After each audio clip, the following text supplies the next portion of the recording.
అలాగే ప్రభు అంటున్నాడు కదా, నేను ద్రాక్షావళిని, మీరు తీగలు. నా యందు మీరు, మీ యందు నేను ఉంటేనే మీరు అధికంగా ఫలిస్తారు. నేను లేకుండా మీరు ఏమీ చేయజాలరు అని ప్రభు మనకు తెలియజేస్తున్నారు.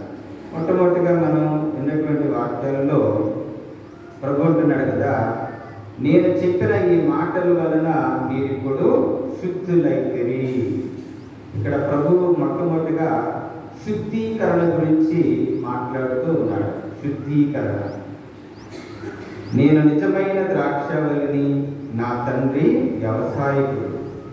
నా యందు ఫలింపని ప్రతి తీగను రెమ్మను ఆయన తీసివేయను. ఫలించు ప్రతి రెమ్మను అధికముగా ఫలించుటకై దానిని ఆయన కత్తిరించి సరిచేయును. నేను మీతో చెప్పిన మాటల వలన మీరు ఇప్పుడు శుద్ధులైతిరి. శుద్ధీకరణ, శుద్ధి. ఈ ఉపమానంలో మనందరం కూడా ఎన్నెన్నో మంచి వాక్యాలు మనం వింటాం. మొట్టమొదటిగా శుద్ధీకరణ అన్నాడు ప్రభు.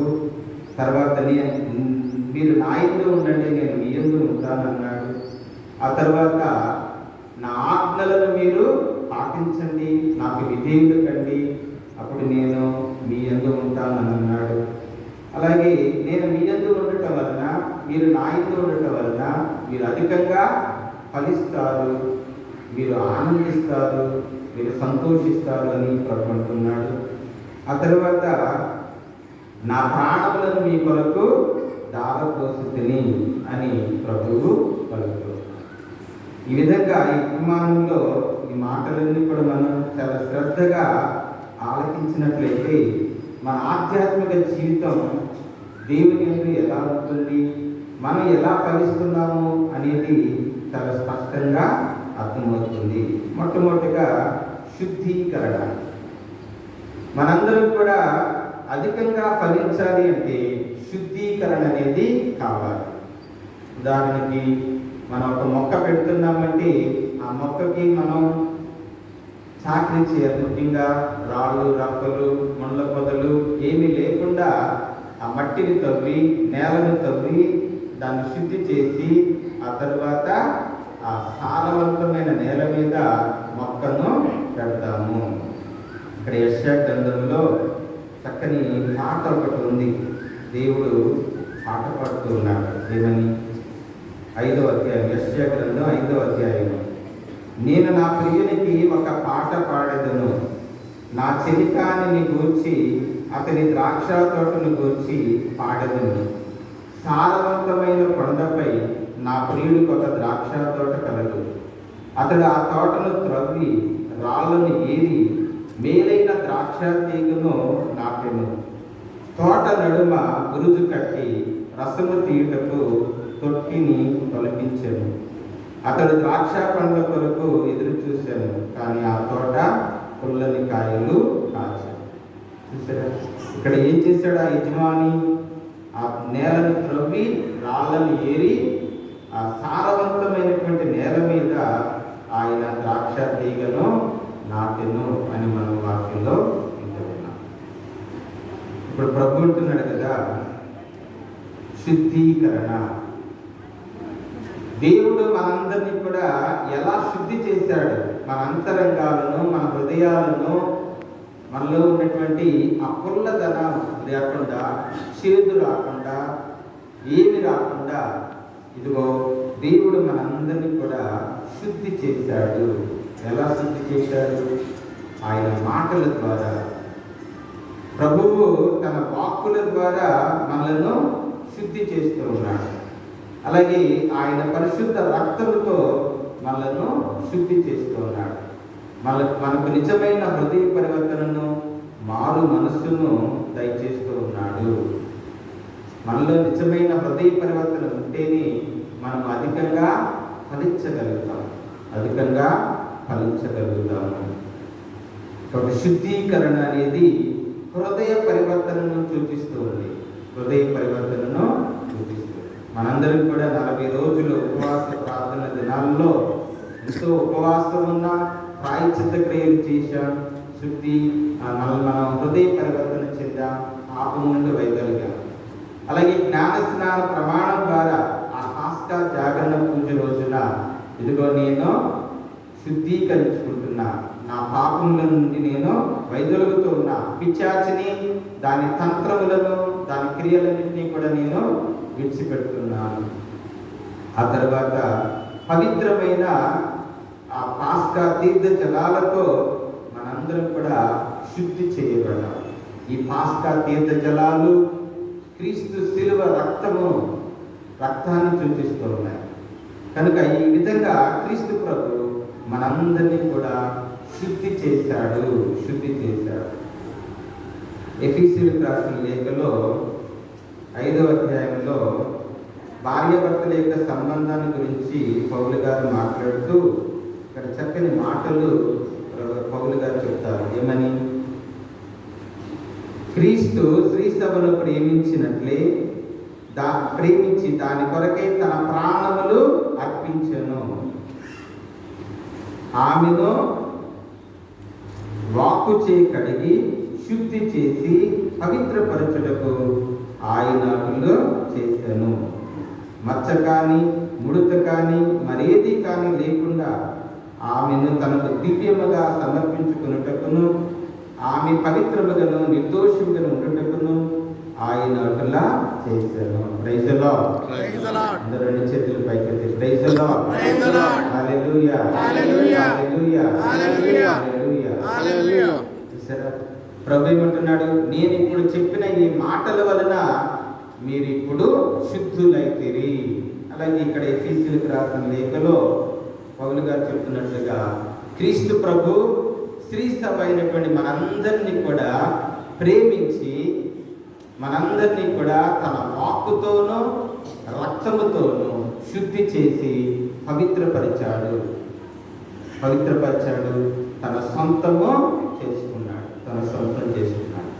కనుక ఇప్పుడు మనందరం కూడా క్రీస్తునందు ఐక్యమై ఉన్నాం. ద్రాక్షవల్లి తీగ ఐక్యమైనట్లుగా మనం కూడా క్రీస్తునందు ఐక్యమై ఉన్నాము అని మనందరికి కూడా అర్థమవుతుంది. ఇంకొక వాక్యాన్ని కూడా మీకు వినిపిస్తాను. 50వ కీర్తనలో దావీదు మహారాజు 51వ కీర్తనలో దావీదు మహారాజు పాపము చేసిన తర్వాత నిజమైన హృదయ పరివర్తనతో మారు మనసుతో ఇదిగో దేవుని విధంగా ప్రార్థిస్తూ ఉన్నారు. ఏమని? నా అపరాధములు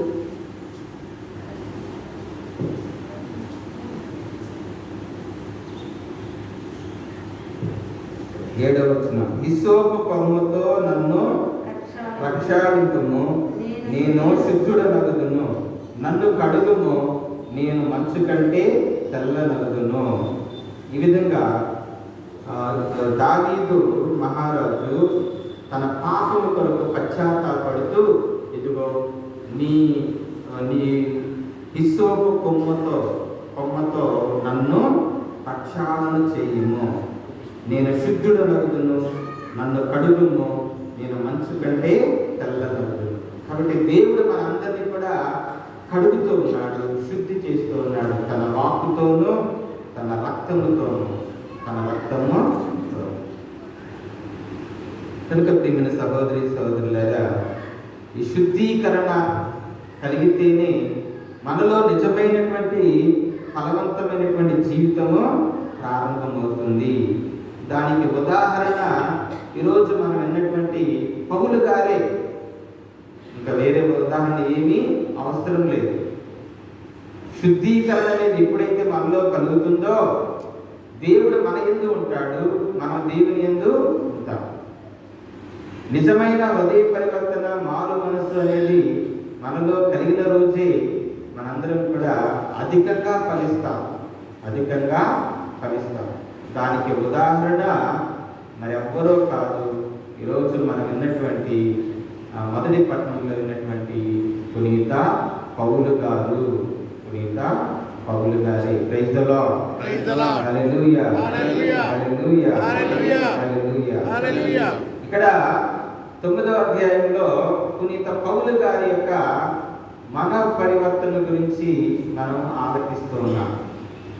ఆయన హృదయం నిండా ద్వేషము, కోపము, అసూయ, తర్వాత మతోన్మాదిగా క్రైస్తవులను, క్రీస్తు భక్తులను చంపివేయాలని అనుమతి పొంది కంకణం కట్టుకుని అనేక మందిని నిర్దాక్షిణ్యంగా వధిస్తూ ఉన్నాడు, చంపుతూ ఉన్నాడు, చెరలో పడవేస్తూ ఉన్నాడు. పిల్లలు, పెద్దలు, స్త్రీలు, పురుషులను భేదం లేకుండా అందరినీ కూడా చంపుతూ ఉన్నాడు. అటువంటి ఆ సౌలు గారు ఎప్పుడైతే దమస్కోలో కొంతమంది విశ్వాసులు ఉన్నారని తెలుసుకొని ఆ దమస్కో పట్టణానికి వెళ్తున్నటువంటి ఆ మార్గంలో హఠాత్తుగా ప్రభు యొక్క దర్శనాన్ని ఆయన పొందుతున్నాడు. మొన్న పడంగా గుర్రము నుండి కింద పడిపోయాడు, చూపు పోయింది, గుడ్డివాడైపోయాడు, అందరూ కూడా భయభ్రాంతులైపోయారు. అప్పుడు ఒక మెల్లని స్వరము, సౌలు సౌలు నీవేళ నన్ను హింసించుచున్నావు అనేటువంటి స్వరమును విన్నాడు, చూడలేకపోయాడు. అప్పుడు సౌలు హృదయ పరివర్తన చెందుతున్నాడు. తర్వాత ఏం చేయాలి ఏంటనేది ఆ ఉత్థాన క్రీస్తు ప్రభు సౌలుకు తెలియజేస్తున్నాడు, పౌలు గారికి తెలియజేస్తున్నాడు. ఆ తర్వాత సౌలు గారు అననీయ దగ్గరికి వెళుతాడు, అక్కడ చూపును పొందుతాడు, తర్వాత బాప్తిస్మము పొందుతాడు. ఆ తర్వాత ధైర్యవంతుడుగా క్రీస్తునందు విశ్వాసాన్ని కలిగి ఉంటాడు. ప్రైజ్ ది లార్డ్, హల్లెలూయా, హల్లెలూయా. అటువంటి పౌలు గారు సౌలు పౌలుగా మారిపోతాడు. హృదయ పరివర్తన చెంది సౌలు పౌలుగా మారిపోయి ఈరోజు మనం ఉన్నటువంటి వాక్యాన్ని బట్టి ఆయన ఏ విధంగా సువార్తను బోధించడానికి నియమించబడ్డాడో మనకు అర్థమవుతుంది. సువార్తను బోధించడానికి అతడు నియమించబడ్డాడు. అందరికీ కూడా సౌలుని గురించి విన్నప్పుడు సౌలు యెరూషలేములోనే ఉన్నాడు అని ఎప్పుడైతే ఆ ప్రజలందరూ కూడా విన్నారో వారికి గుండె దడ పుట్టింది, భయపడిపోయారు వాళ్ళందరూ కూడా. ఎందుకని? అతని గురించి విన్నారు, కానీ హృదయ పరివర్తన గురించి మాత్రం వినలేదు. ఆ తరువాత సౌలే స్వయంగా వారి దగ్గరికి వెళ్ళి వారికి ధైర్యంగా మాట్లాడుతూ ఈ విధంగా చెప్తున్నాడు. పౌలు మార్గమధ్యంలో ఎట్లు ప్రభువును గాంచినదియు, ఆయన అతనితో ఎట్లు మాట్లాడినదియు, సౌలు దమస్కాలో యేసు నామమును ఎట్లు ధైర్యముగా ప్రసంగించినదియు వారికి కోసకొచ్చినట్లు వివరించెను. చూసారా, సౌలు గారు పౌలుగా మారటానికి ఏం జరిగింది అంటే ఇదిగో ఉత్థానుడైన క్రీస్తు ప్రభు ఆయన మార్గములో పరివర్తనను కలుగజేశాడు, మారు మనసు కలుగజేశాడు. ఇప్పుడు ధైర్యంగా దేవుని యొక్క సువార్తను ప్రకటించడానికి నియమించబడ్డాడని అందరూ కూడా తెలుసుకున్నారు. అప్పుడు అక్కడి నుండి సౌలు వారితో కలిసి యెరూషలేమునందు అంతటను తిరుగుచు ప్రభువు నామమున ధైర్యముగా ప్రసంగించుచుండెను. అతడు గ్రీకు భాష మాట్లాడు యూదులతో కూడా మాట్లాడుచు వాదించుచుండుటచే వారు అతన్ని చంప ప్రయత్నించుచుండిరి. ఈ విషయం ఎరిగిన సోదరులు సౌలుని కెసరియాకు తీసుకుని పోయి అక్కడ నుండి అతన్ని తార్సుకు పంపివేసి, అంటే ఆయన సొంత గ్రామం. అందుచే యోదయ, గలిలియా, సమరయ సీమలందంతటా శాంతి చేకూరెను. వారు దేవుని ఎడల భయభక్తులతోడను పవిత్రాత్మ సహాయంతోడను జీవించుచు అధిక సంఖ్యలో దినదినాభివృద్ధి చెందుచుండెను. ఫలించడం అంటే ఇది ప్రియమైన సహోదరి సహోదరులారా. కాబట్టి ఇక్కడ పౌలు గారి యొక్క పరివర్తన ద్వారా అక్కడ విశ్వాసుల సంఖ్య అధికము అయ్యను, అభివృద్ధి పొందెను అనేటువంటి మాటను మనందరం కూడా ఆలోచిస్తూ ఉన్నాము. కనుక ఈ ఉపమానంలో ప్రభువు చెప్పినట్లుగా నేను ఇప్పుడు చెప్పిన ఈ మాట వలన మీరు శుద్ధులైపోయి, కనుక మనందరినీ కూడా పౌలు గారిని శుద్ధి చేసినట్లుగా దేవుడు మనందరినీ కూడా శుద్ధి చేశాడు. చేశాడా లేదా? చేస్తూనే ఉన్నాడు ప్రతి క్షణం, ప్రతిరోజు. మరి ముఖ్యంగా ఈ దివ్య బలి పూజ ద్వారా, ఈ దివ్య బలి పూజలో మనము పాల్గొనేటువంటి ఈ దివ్య సంస్కారాల ద్వారా ప్రభు మన హృదయాలను శుద్ధి చేస్తూ ఉన్నాడు. మనలో ఉన్నటువంటి ద్వేషము, కోపము, అసూయ, పగ, ప్రతీకారాలు ఇవన్నీ కూడా వీటన్నిటి నుండి దేవుడు మనను శుద్ధి చేస్తూ ఉన్నాడు. పాప సంకీర్తన సాంగ్యం ద్వారా, ఈ దివ్య బలి పూజ ద్వారా, ఇంకా దేవుని యొక్క వాక్యాన్ని చదవటం ద్వారా, ధ్యానం చేయటం ద్వారా దేవుడు మనందరినీ కూడా శుద్ధి చేస్తూ ఉన్నాడు. పౌలు గారిని శుద్ధి చేసినట్లుగా మనల్ని కూడా శుద్ధి చేస్తూ ఉన్నాడు. మరి మనం ఎంతవరకు ఫలిస్తున్నాం? పౌలు గారు ఫలించాడు, ఆయన జీవితం ఫలించింది. ఒక్కసారి పరివర్తన చెందిన తర్వాత, మారు మనసు పొందిన తర్వాత పౌలు గారు క్రీస్తు ప్రభుని అంటి పెట్టుకుని ఉన్నాడు. నాలో నేను కాదు జీవించేది, క్రీస్తే నాలో జీవించుచున్నాడు అని చెప్పి ఎంతో దృఢంగా విశ్వాసం నుంచి ప్రకటించాడు పౌలు గారు. Praise the lord. Hallelujah, hallelujah. చూసారా, నాలో నేను కాదు జీవించేది, క్రీస్తే నాలో జీవిస్తూ ఉన్నాడు అని ఎంతో దృఢంగా విశ్వసించి ప్రకటించాడు. అంతేకాకుండా నేను సువార్తను కనుక బోధించకపోతే నా జీవితం వ్యర్థము. క్రీస్తుని గురించిన సువార్తను నేను బోధించకపోతే, ప్రకటించకపోతే నా జీవితం వ్యర్థము అని అన్నాడు. ఇది జీవితం, ఫలించే జీవితం అన్నమాట, ఫలించేటువంటి జీవితం. కనుక ప్రియమైన సహోదరులారా, మనందరం కూడా పౌలు గారిలాగా మారాలి. దేవుడు మనందరినీ కూడా అలా శుద్ధి చేస్తూ ఉన్నాడు. అందుకే ప్రభు, నేను ఇప్పుడు చెప్పిన మాటల వలన మీరందరూ ఇప్పుడు శుద్ధులైతిరి. ఇప్పుడు శుద్ధులైనటువంటి మన యందు ఆయన నివసించడానికి వస్తూ ఉన్నాడు. ఆ తర్వాత వచ్చిన నేను మీ యందు ఉండును, మీరు నా యందు ఉండుడు. ద్రాక్షవల్లి యందు ఉండని రెమ్మ దాని యందు అది ఫలింపజాలదు, అట్లే మీరును నా యందు ఉండనిచో మీరు ఫలింపజాలరు. ఇంకా ఇవన్నీ అదే, ఈ ఉపమానం అంతా అదే. మీరు నా యందు ఉండండి, నేను మీ యందు ఉంటాను. ద్రాక్షవల్లి, రెమ్మలు, ఎవడు నా యందు ఉండునో, నేను ఎవరి యందు ఉండునో అతడు అధికముగా ఫలించును. ఫలించడం ఈ ఉపమానం అంతా అదే. మీరు నా యందు ఉండండి, నేను మీ యందు ఉంటాను. మీరు అధికంగా ఫలిస్తారు, నేను లేకుండా మీరు ఏమీ చేయచాలి. కాబట్టి ప్రియమైన సహోదరులారా, మనందరం కూడా ఉత్థానుడైన క్రీస్తు యందు జీవించాలి. పౌలు గారు జీవించినట్లుగా మనం కూడా జీవించినప్పుడే మన జీవితాలు ఫలవంతమవుతాయి.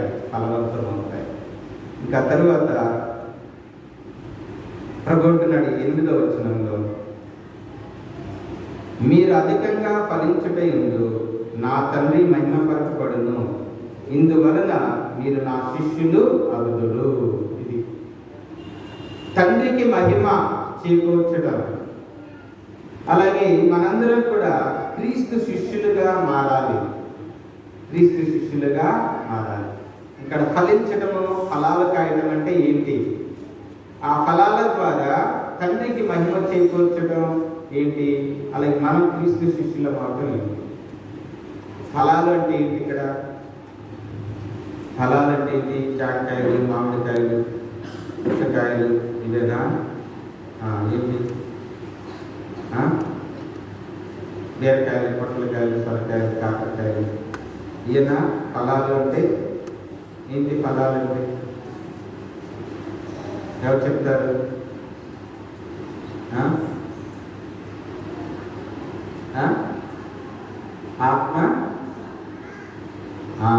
ఆత్మ సంబంధమైన ఫలాలు ఏంటవి? విశ్వాసం, ఓర్పు, సహనము, సాత్వికత, ప్రేమ, ఆనందం, శాంతి, చెప్పు. ప్రేమ, సంతోషం, సమాధానం, మంచితనం, దయ, కనికరము, క్షమ, సత్యం, న్యాయం, ధర్మం. ఇవి ఈ ఫలాలు అనేవి మనలో కాయాలి. ఈ ఫలాలు అనేవి మన ఆధ్యాత్మిక జీవితంలోనూ అలాగే మన దైనందిన దినచర్యల్లో ఇవి ప్రస్ఫుటం కావాలి.